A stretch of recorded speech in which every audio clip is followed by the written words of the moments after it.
Assalamualaikum warahmatullahi wabarakatuh. Pada kesempatan kali ini insyaallah kita akan membahas seluruh simbol-simbol yang ada di dalam Al-Quran. Simbol-simbol yang ada di dalam Al-Quran berperan penting bagi kalian yang masih pemula untuk melancarkan bacaan-bacaan kalian. Oleh karena itu, pada kesempatan kali ini insyaallah kita akan menjelaskan simbol-simbol yang ada di dalam Al-Quran beserta makna-maknanya dan juga contoh-contohnya. Kita mulai dari simbol yang pertama. Di sini ada simbol yang terdiri dari 3 huruf, yaitu qaf, lam, dan alif. Simbol ini merupakan singkatan dari al-waqfu aula. Artinya adalah berhenti lebih utama. Contoh dalam ayat, kama amanas sufaha, berhenti lebih utama. Tapi kalau kita mau lanjut boleh.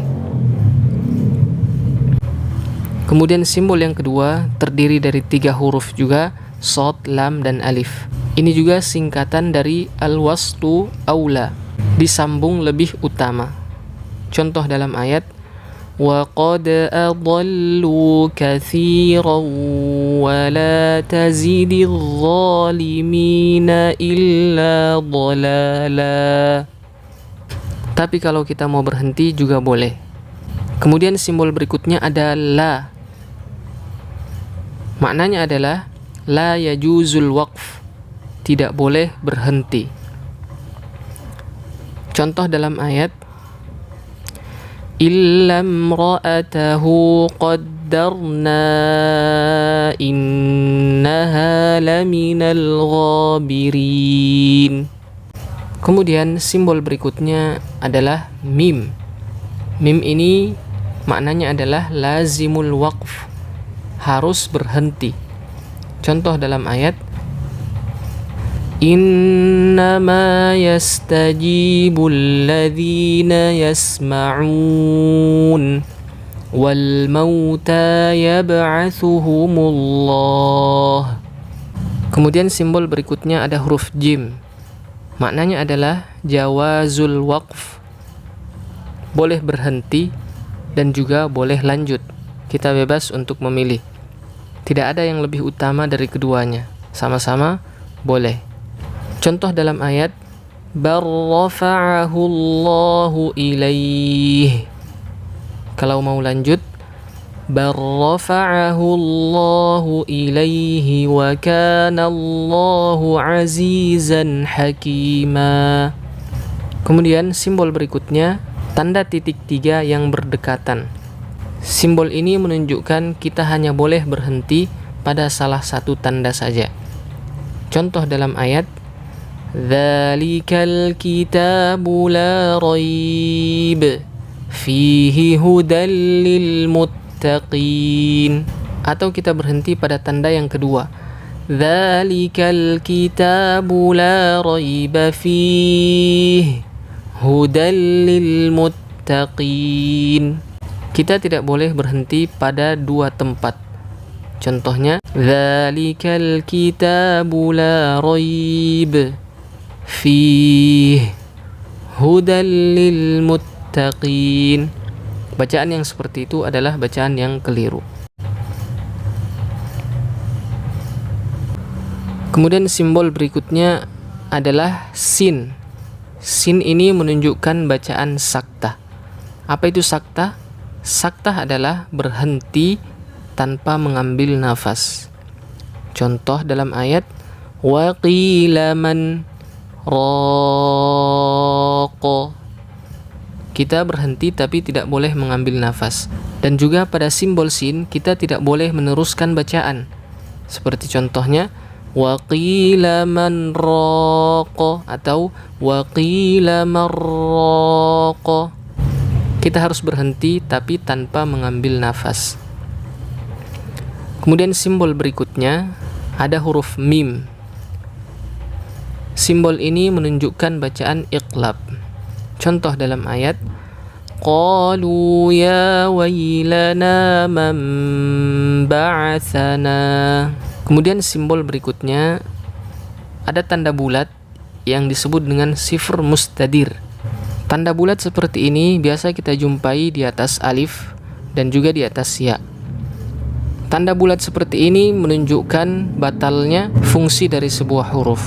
Misal alif yang berfungsi untuk memanjangkan. Tapi kalau ada tanda bulat seperti ini di atasnya, maka alif tersebut tidak lagi berfungsi untuk memanjangkan. Contoh dalam ayat liyarbuwa fi amwalin nas. Bukan kita baca liyarbuwa, salah, tapi kita baca pendek wawunya. Liyarbuwa fi.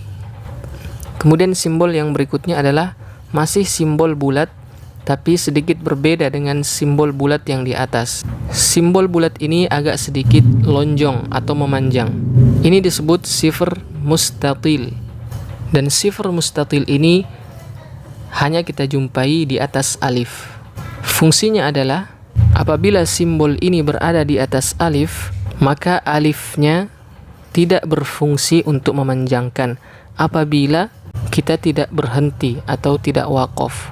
Namun jika simbol ini berada di atas alif tapi kita berhenti, maka alifnya tetap berfungsi.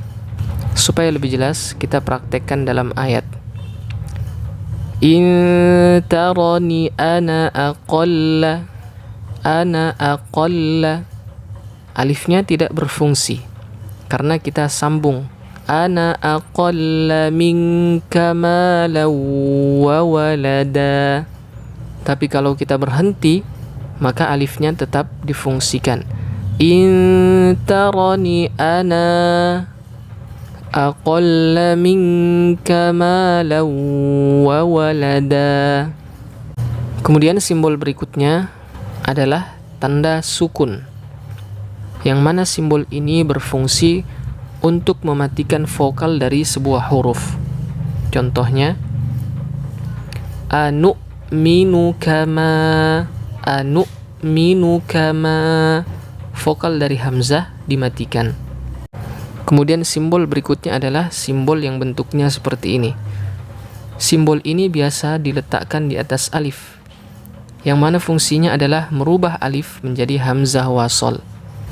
Sehingga ketika kita mendapatkan alif kemudian di atasnya ada simbol seperti ini, maka ketahuilah bahwasanya itu bukan alif tapi hamzah wasol. Contoh dalam ayat imra'atahu qaddarna. Kemudian simbol berikutnya adalah simbol seperti ini, yang mana simbol ini menyerupai bendera, dan simbol ini adalah tanda mat. Tanda mat yang harus kita panjangkan 4 harokat ke atas. Contoh dalam ayat kama amanan nas. Kama amanan nas. Kemudian simbol berikutnya adalah simbol yang seperti ini, dan ini sangat sering kita jumpai di dalam Al-Quran, dan fungsinya adalah perpindahan dari satu ayat ke ayat berikutnya. Kemudian simbol berikutnya adalah simbol seperti ini yang menyerupai kubah masjid. Ini maknanya adalah ayat yang kita baca mengandung kata-kata sujud, dan kita disunnahkan untuk sujud ketika menjumpai tanda seperti ini. Salah satu contohnya wa idza quri'a 'alaihimul qur'anu la yasjudun. Pada ayat ini terdapat kata yasjudun, maka diberikanlah simbol seperti ini. Kemudian simbol yang terakhir adalah simbol yang seperti ini, simbol yang seperti bintang, dan ini menunjukkan permulaan juz dan hizb. Nah, itulah simbol-simbol yang insya Allah kita sering menjumpainya di dalam Al-Quran ketika kita membaca Al-Quran. Semoga apa yang kita jelaskan pada kesempatan kali ini bermanfaat bagi kalian. Kita akhiri sampai di sini. Wassalamualaikum warahmatullahi wabarakatuh.